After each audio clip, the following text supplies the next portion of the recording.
Vladimir Putin pidió a los rusos luchar hasta la victoria y tomar todo el Donbass a cualquier costo. En una reunión privada con los oligarcas que tuvo lugar el 26 de marzo después del Congreso de la Unión Rusa de Industriales y Empresarios, Vladimir Putin anunció que seguirá la guerra contra Ucrania y propuso a las grandes empresas hacer aportaciones voluntarias al presupuesto de la guerra. De hecho, Putin llamó a los oligarcas a juntar dinero para la guerra, para que él pueda seguir enviando tranquilamente a esos tontos rusos de a pie a la guerra. Lo que es revelador es que parte de los oligarcas aceptaron pagarle a Putin para continuar la guerra y, por supuesto, a los propios rusos de a pie nadie les preguntó nada. Putin también afirmó que las grandes empresas no deben malgastar ingresos extra por exportaciones derivados del alza de precios de las materias primas. Putin pidió destinar ese dinero, por supuesto, a la guerra, lo que solo demuestra que mientras ese maníaco calvo no muera, la guerra, lamentablemente, no terminará. Me llamo Alexei Pechi, vamos a discutir este tema juntos, pero antes de empezar les pido que apoyen el trabajo de este canal de YouTube con su like, su suscripción y tal vez con un patrocinio o una donación. Todos los enlaces y datos sobre cómo hacerlo están en la descripción de este video. Les agradeceré su interés.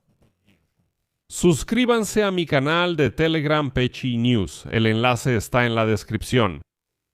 Entonces, Vladimir Putin llamó a los rusos a luchar hasta que se acaben los ivanes rusos o hasta que el país colapse por un desastre económico. The Bell informa que en una reunión privada con oligarcas el 26 de marzo tras el Congreso de la Unión Rusa de Industriales y Empresarios, Vladimir Putin declaró su intención de continuar la guerra contra Ucrania y propuso a grandes empresas aportar voluntariamente al presupuesto militar. Bueno, ¿cómo que propuso? Les exigió a los oligarcas que le dieran más dinero de sus propios bolsillos para la sangrienta masacre contra Ucrania. Fuentes de la publicación afirman que Putin, con los ojos inyectados de sangre, ese maníaco declaró que seguirá enviando rusos a morir en Ucrania hasta conquistar todo el Donbass. No le importa cuántos rusos mueran vergonzosamente en Ucrania. Y como escribe la publicación, algunos empresarios respondieron a la solicitud directamente en la reunión. O sea, hay que entender que, ¿saben? Recuerdo que al principio de la guerra, a gran escala, se decía que era la guerra de Putin. No, es la guerra de los rusos, de absolutamente todos los rusos. Todos los rusos son responsables de esta guerra sangrienta y no provocada. No finjan que no están involucrados. Suleiman Kerimov promete aportar 100.000 millones de rublos para seguir la guerra. La iniciativa fue apoyada, según informa la publicación, por al menos otro gran empresario que estuvo presente en la reunión. Sin embargo, no mencionó la cantidad de su contribución, pero aún así está dispuesto a pagar dinero. Dice, mándenlos, que esos ivanes rusos y esa chusma sigan muriendo en la guerra. Nosotros pondremos el dinero. La publicación señala que la propuesta de presionar a empresarios en una crisis nacional es de Igor Sechin, jefe de Rosneft, quien la víspera expuso esta posición en una carta a Putin, proponiendo como mecanismo para atraer fondos la emisión de bonos militares. Pero esto también es otra prueba de que la economía se está desmoronando. El llamado a los oligarcas se produjo en medio de un déficit presupuestario récord y un gasto en la guerra que crece rápidamente. Según el Instituto Gaidar, el déficit presupuestario al cierre de 2026 podría duplicar los 3.8 billones de rublos previstos por el Ministerio de Finanzas. Los ingresos del Tesoro serán 3 billones menos que los 40 billones previstos, y los gastos, por el contrario, aumentarán aproximadamente en 1 billón. A finales de febrero, el déficit presupuestario ya sumaba 3.2 billones de rublos, acercándose al plan anual.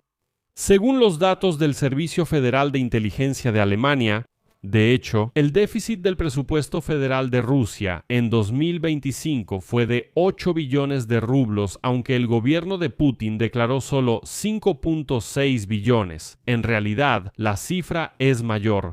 Moscú oculta las pérdidas con cifras maquilladas, mientras casi todos los sectores económicos muestran una caída. A la vez, los gastos militares siguen siendo el principal gasto.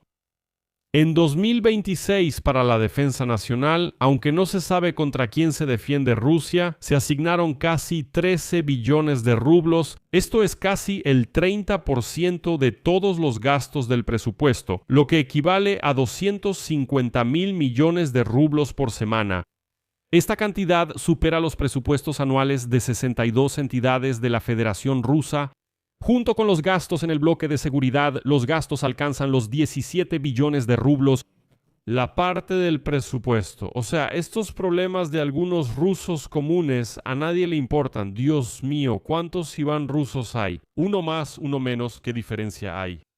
Como dicen los economistas rusos, han pasado 2 meses del año y el presupuesto ya está destruido. Si los gastos militares siguen altos, se recortará la financiación de la economía civil, ya estancada. Pero eso no detiene a Vladimir Putin, porque además Donald Trump le dio un regalito. El maníaco ruso Vladimir Putin advirtió que las grandes empresas no deben gastar los ingresos extra de exportaciones generados por el alza de precios de materias primas debido a la guerra en Medio Oriente. Putin afirmó que todas las ganancias extraordinarias deben ir, por supuesto, a la guerra. ¿Cómo más lo diría este maníaco? Cita de Putin: ahora que suben las cotizaciones de nuestras exportaciones tradicionales y los mercados están inestables, puede haber tentación de aprovechar la situación para obtener ingresos extraordinarios por la coyuntura y gastarlos, destinarlos a dividendos o, en el caso del Estado, aumentar el gasto presupuestario. Debemos mantener sensatez y un conservadurismo moderado en las finanzas corporativas y estatales. En palabras simples, Putin dice: ahora vamos a ganar dinero con el petróleo. Gracias a Trump. Pero todo ese dinero, los rusos comunes y corrientes de todos modos no lo verán. No, por supuesto, se irá a la guerra. ¿Qué se imaginan ustedes? ¿Gastarlo en ustedes mismos? ¿Pensaron que iban a vivir con lujo? De ninguna manera. Iván ruso, conoce tu lugar. La guerra en Irán, que en general hizo subir los precios del petróleo, le trajo a Rusia ingresos récord por exportaciones de petróleo la semana pasada, los más altos desde abril de 2022. La economía rusa ganó casi 2.500 millones de dólares. Esto es 120% más que la semana previa a los ataques de Estados Unidos e Israel. Aquí Putin ideó cómo exprimir más a estos rusos. El gobierno no descarta aplicar un impuesto a las ganancias extraordinarias en varios sectores. Dicen que si alguna empresa gana más debido a esta crisis en Medio Oriente, hay que gravar ese sector, quitarles el dinero y destinarlo a la guerra. Las autoridades rusas ya habían impuesto en 2023 un impuesto a las ganancias extraordinarias tras el alza de precios de materias primas por la guerra contra Ucrania. En ese tiempo, las empresas mineras y metalúrgicas pagaron unos 300.000 millones de rublos en total. Debido a la guerra de Trump en Medio Oriente, además del petróleo y el gas, Rusia también puede ganar dinero con los fertilizantes. Productores rusos controlan el 23% del suministro mundial de fertilizantes amoniacales, el 14% del mercado global de la urea y casi el 40% del mercado de la potasa, junto con Bielorrusia, a la que ya le quitaron las sanciones. Trump levantó las sanciones a Belaruskali, así que no me sorprendería si la potasa rusa se vende bajo la marca bielorrusa. Debemos entender que tras el cierre del estrecho de Hormuz, los precios de los fertilizantes también subieron mucho. Por eso se puede afirmar con seguridad que Rusia es uno de los principales beneficiarios de la guerra en Medio Oriente, como uno de los grandes productores de materias primas. Esto solo aumentó el apetito de Putin por continuar la guerra contra Ucrania. Aquí voy a dejar puntos suspensivos. Escriban su opinión y sus conclusiones en los comentarios debajo de este episodio. Suscríbanse al canal, activen la campanita y no olviden dejar su like. Si quieren apoyar el trabajo de este canal de YouTube, pueden hacerlo a través de cualquier donación, suscripción de pago o patrocinio en YouTube, o también por medio de la plataforma PayPal, billeteras de criptomonedas, en fin, todos los datos están disponibles. Todos los enlaces para hacerlo están en la descripción de este video. Estaré agradecido por cualquier apoyo que me den. Suscríbanse a mi canal de Telegram Pechi News, el enlace está en la descripción. Cuídense, adiós a todos.